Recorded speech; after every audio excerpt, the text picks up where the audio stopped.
Je me tenais sur mon propre perron à Nantes, la clé à la main, et je savais avant même de tourner la serrure que quelque chose n'allait pas du tout à l'intérieur de ma maison. J'étais parti pendant 12 jours. Un déplacement de conseil à Lyon, le genre de mission qu'on me confie encore même à 65 ans parce que 40 ans de génie structurel laissent des traces, qu'on le veuille ou non.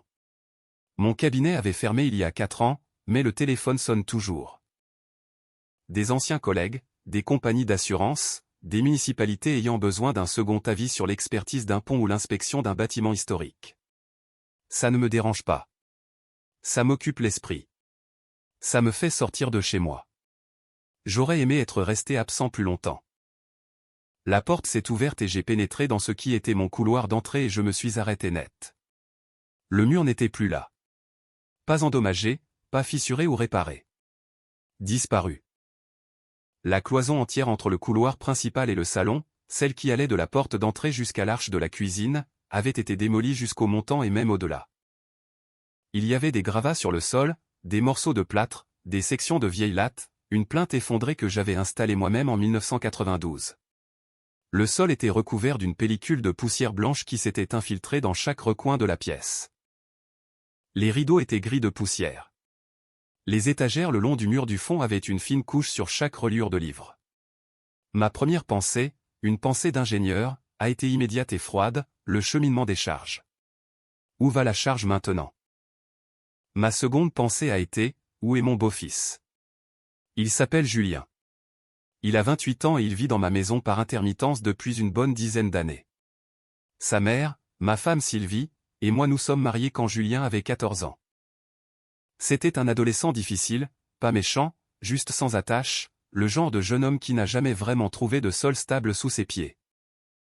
Il a abandonné 2 formations universitaires, a enchaîné des boulots qui ne duraient jamais plus d'1 an et revenait à la maison chaque fois que les choses s'effondraient. Je ne l'ai jamais mis à la porte. Je veux être clair là-dessus. Je ne lui ai jamais demandé de partir une seule fois, mais je n'étais jamais rentré chez moi pour trouver mes murs démolis non plus. J'ai posé mon sac avec précaution sur ce qui restait de sol propre et j'ai franchi l'ouverture où se trouvait le mur. Le salon derrière semblait plus grand. Oui, mais faux, de la manière dont une pièce semble fausse quand quelque chose de structurel a changé et que votre corps l'enregistre avant que votre cerveau ne comprenne. Le plafond au-dessus de l'ouverture présentait un affaissement visible, juste quelques millimètres. La plupart des gens ne le remarqueraient jamais. Je l'ai remarqué immédiatement. Tu es rentré plus tôt. Je me suis retourné. Julien se tenait dans l'embrasure de la cuisine, les bras croisés, portant un t-shirt gris avec une déchirure au col. Il n'était pas désolé. Il n'était même pas particulièrement surpris. Il avait l'air, au contraire, légèrement agacé par l'inconvénient de mon retour. « Julien » ai-je dit, et j'ai entendu ma propre voix sortir très calme, ce qui n'est jamais bon signe pour moi. « Qu'est-il arrivé à mon mur ?»« Nous l'avons ouvert » a-t-il dit. Maman voulait plus d'espace dans le salon. C'était son idée. « Où est ta mère ?» Elle est allée voir tante Roseline. Elle sera de retour jeudi. J'ai regardé à nouveau le plafond, cet affaissement, la fine fissure courant le long du plâtre de l'ouverture jusqu'au coin où le mur rejoignait le plafond. Sais-tu ce qu'était ce mur, lui ai-je demandé, il a haussé les épaules. Un mur. Ce mur, ai-je dit lentement, supportait la charge du plancher de la chambre au-dessus de nous. C'était une cloison porteuse. Elle soutenait le 2e étage de cette maison. Il a regardé le plafond, puis m'a regardé. Ça a l'air d'aller. Ça a l'air d'aller pour le moment, ai-je dit. Ce soir ou la semaine prochaine ou le mois prochain. Ça pourrait ne plus aller. Selon ce que vous avez coupé, selon que vous ayez endommagé la solive de rive, selon ce qui est encore connecté et ce qui ne l'est pas, ce plafond pourrait s'effondrer. Tu es dramatique. Je ne lui ai pas répondu. Je me suis approché de l'ouverture, je me suis accroupi et j'ai regardé ce qui avait été fait à la base du mur. La lisse basse avait été soulevée et retirée. Les poteaux de soutien de chaque côté avaient été enlevés. Il n'y avait aucune poutre de soutien temporaire en place, aucun était, rien pour porter cette charge sur toute la portée. Celui qui avait fait ça, que ce soit Julien lui-même ou quelqu'un qui l'avait engagé, avait retiré une cloison porteuse sans installer aucun support de substitution. Les solives du plancher supérieur couvraient maintenant une distance pour laquelle elles n'avaient jamais été conçues pour couvrir seules. L'affaissement que je voyais au plafond était le début d'une déflexion qui continuerait tant que rien ne serait fait. Je me suis levé. Je me sentais âgé de 65 ans d'une manière que je ressens rarement. Qui a fait le travail, ai-je demandé. Un gars que je connais, a dit Julien. Il fait des rénovations. A-t-il une licence d'entrepreneur, une assurance décennale? Il a fait plein de chantiers. A-t-il une licence, Julien? Silence. Quelqu'un a-t-il déposé une déclaration de travaux pour ça? Encore du silence. Puis maman a dit qu'on n'en avait pas besoin. C'est juste ouvrir un mur. Je veux que tu comprennes quelque chose à propos des permis parce que c'est important. En France, toute modification structurelle d'une maison, y compris le retrait d'un mur porteur, nécessite une autorisation d'urbanisme. On soumet des plans. Un inspecteur ou un expert examine le projet. Le travail est fait. La mairie valide. Ce processus existe parce que les murs porteurs ne sont pas des éléments décoratifs. Ils font partie d'un système. Et quand vous retirez un composant d'un système structurel sans ingénierie appropriée, vous risquez l'intégrité de tout ce qui y est connecté. Ma femme le savait. Elle vivait avec un ingénieur en structure depuis 15 ans. Elle m'avait entendu expliquer plus d'une fois pourquoi notre voisin plus loin dans la rue avait dû dépenser 45 000 € pour réparer une rénovation faite sans permis. Elle savait et elle avait choisi de foncer quand même. J'ai passé cette soirée au téléphone, pas avec Sylvie. Son portable est tombé sur messagerie 2 fois et je n'ai pas laissé de message de colère parce que j'ai appris au fil des ans que les messages de colère n'accomplissent rien, sauf donner à l'autre personne une preuve de votre colère. J'ai appelé une collègue ingénieure structure à Nantes, une femme nommée Françoise qui s'occupe de l'habitat résidentiel, et je lui ai décrit ce que je voyais. Elle m'a dit que j'avais besoin d'un support temporaire installé dès le matin si je voulais dormir en sécurité dans cette maison. J'ai appelé un entrepreneur en qui j'ai confiance, un homme nommé Alain qui a travaillé sur ma maison 2 fois auparavant, et il est venu à 20 h du soir et nous avons installé ensemble une poutre de soutien temporaire. Travaillant à la lueur des lampes, sans beaucoup parler. Alain a regardé la portée quand nous avons fini. Celui qui a enlevé ça ne savait pas ce qu'il faisait, a-t-il dit. Non, j'ai dit qu'il ne savait pas. Ça va, Gérard. J'irai bien, ai-je dit. C'était la première nuit. Sylvie est rentrée jeudi comme prévu. Je l'ai accueillie à la porte. J'avais passé 2 jours à faire ce que je fais toujours quand quelque chose ne va pas. J'ai rassemblé des informations. J'ai pris des photos. J'ai pris des notes. J'ai contacté le service de l'urbanisme de la mairie de Nantes et j'ai fait confirmer par écrit qu'aucun permis ni déclaration n'avait été délivré pour des travaux de rénovation à notre adresse au cours des 12 derniers mois. J'ai contacté Françoise et lui ai demandé de faire une évaluation formelle des dommages structurels et de fournir un rapport écrit avec des estimations de réparation. Son estimation s'élevait à 35 000 €. Ce chiffre était dans la poche de ma veste quand Sylvie a franchi la porte. Elle a d'abord vu la poutre temporaire. Puis elle a vu mon visage. Gérard, dit-elle, avant que tu ne dises quoi que ce soit, depuis combien de temps planifiais-tu cela, ai-je demandé. C'était censé être juste un petit changement. Julien a dit que son ami pouvait le faire pour presque rien et je voulais ouvrir cette pièce depuis des années. Sylvie, j'ai gardé ma voix calme. C'était une cloison porteuse. Elle a cligné des yeux. Julien a dit que non. Julien n'est pas ingénieur en structure. Je le suis.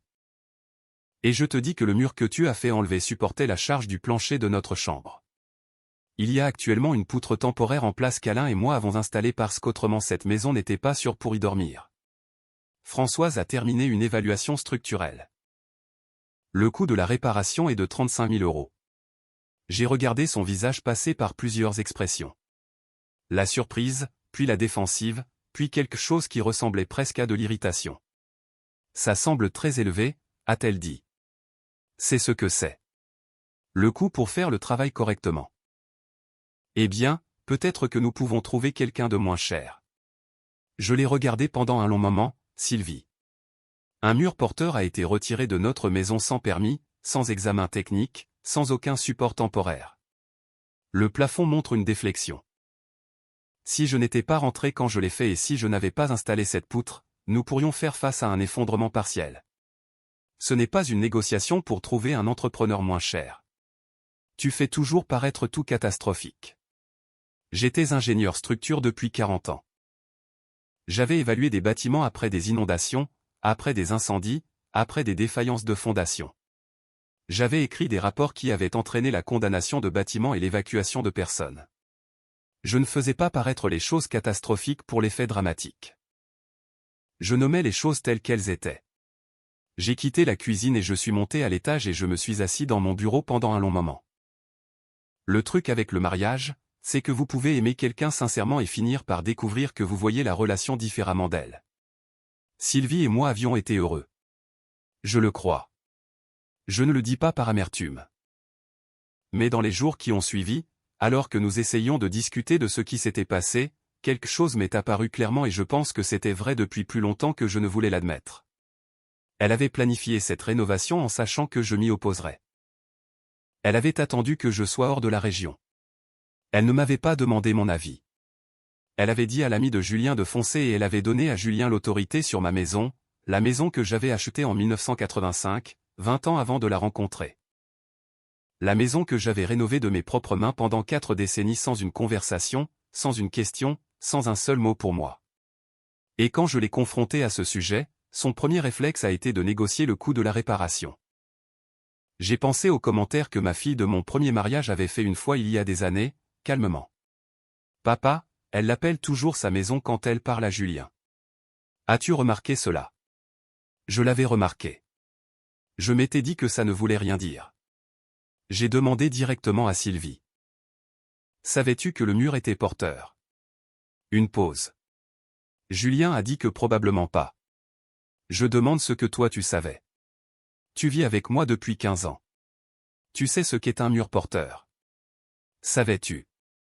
Elle a regardé par la fenêtre. Je pensais que tu étais trop pointilleux avec la maison. Voilà, c'était dit. Pas une erreur, pas un oubli.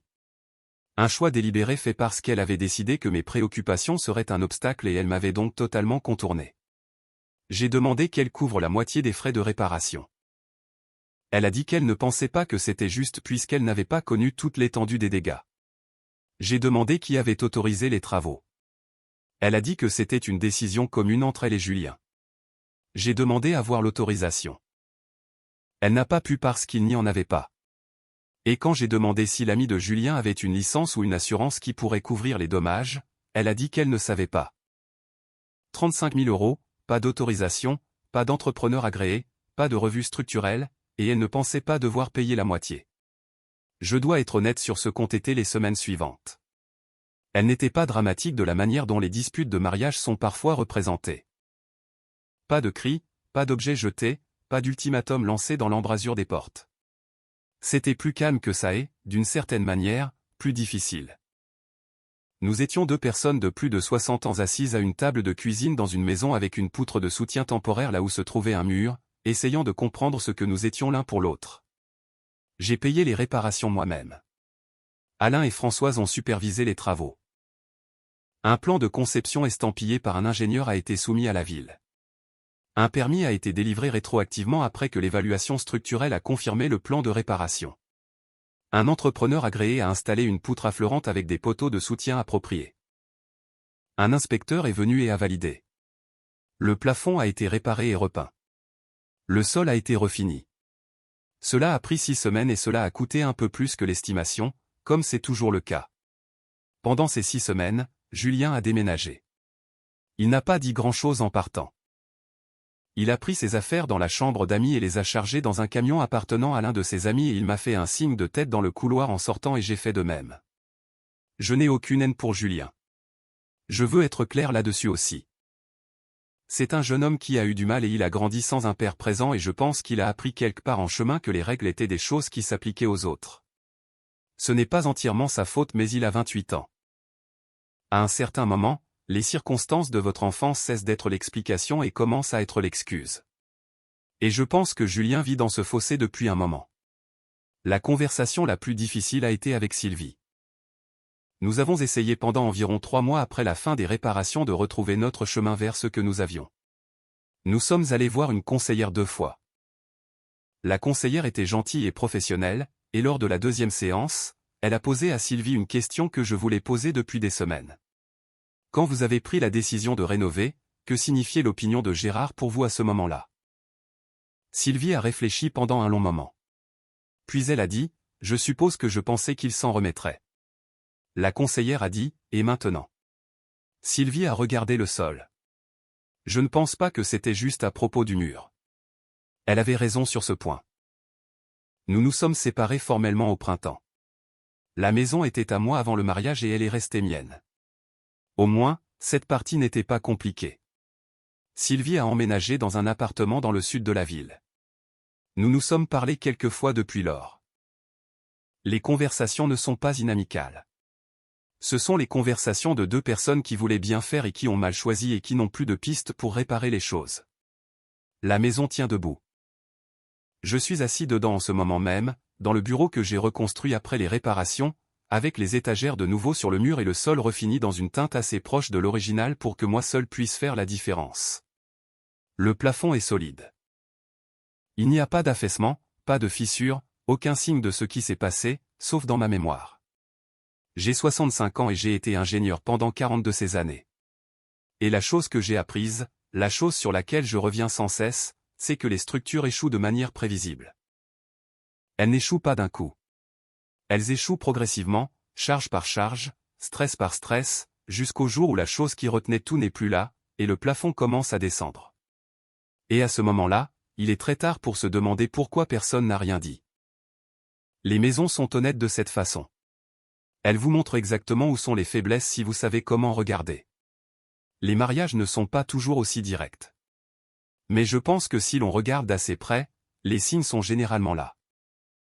Un mur enlevé sans permission n'est qu'un mur. Mais quand quelqu'un qui vous aime ou dit vous aimer décide que vos objections sont un inconvénient à contourner, décide que votre expertise est un obstacle plutôt qu'un cadeau. Décide que ce que vous avez construit et ce que vous appréciez peut être modifié sans votre connaissance pendant que vous êtes à 800 km, ce n'est pas une rénovation. C'est une déclaration sur la part de la charge que vous avez réellement portée et depuis combien de temps vous étiez le seul à le savoir. Je ne suis pas amer de la façon dont les choses se sont terminées. L'amertume est un luxe que j'ai décidé il y a longtemps de ne pas pouvoir me permettre. Mais je vais vous dire ceci et je le pense pour quiconque se trouve dans une situation où quelqu'un dans votre foyer, un beau-fils, un frère ou une sœur, un membre de la famille de votre conjoint a pris une mesure à l'intérieur de votre maison, sur votre propriété. Avec vos biens sans votre connaissance ou votre consentement. Cette action n'est pas une petite chose. Ce n'est pas un manque de communication. C'est une expression de la façon dont il vous voit et à quel point il croit devoir tenir compte de vous. Faites attention à cela, pas avec colère, mais avec clarté. Le respect n'est pas donné parce que vous l'exigez, mais il ne peut pas non plus survivre en étant ignoré indéfiniment. Un mur porteur, une fois enlevé sans support approprié, peut faire tomber bien plus que ce que quiconque avait prévu. Et certaines réparations, les réparations structurelles, celles dans les os du bâtiment, doivent être faites correctement ou pas du tout. Il n'y a pas de raccourci. Il n'y a pas d'entrepreneur moins cher qui fera fonctionner les calculs différemment. Soit vous le faites bien, soit vous vivez avec un plafond qui descend lentement. J'ai choisi de le faire bien. Cela m'a coûté plus cher que prévu. Cela en valait chaque euro. Cette histoire nous rappelle que les fondations d'un foyer ne sont pas seulement faites de béton et de briques, mais de confiance et de respect mutuel. Gérard, avec son œil d'ingénieur, nous montre que les fissures dans un mariage sont souvent aussi structurelles que celles d'un plafond qui s'affaisse. Le choix de Sylvie et Julien d'ignorer l'expertise et la propriété de Gérard n'était pas un simple oubli technique, mais une trahison de l'équilibre des forces au sein du couple. Parfois, nous portons des charges invisibles pour les autres, et ce n'est que lorsqu'un mur tombe que l'on réalise que l'on était le seul à maintenir l'édifice. C'est une réflexion profonde sur les limites personnelles et la valeur de notre expérience. Qu'auriez-vous fait à la place de Gérard en découvrant de tels travaux sans votre consentement? Pensez-vous qu'une telle trahison du respect de la propriété puisse être pardonnée au sein d'une famille ou est-ce le signe définitif d'une rupture irrémédiable? Partagez vos expériences et vos avis en commentaire pour que nous puissions en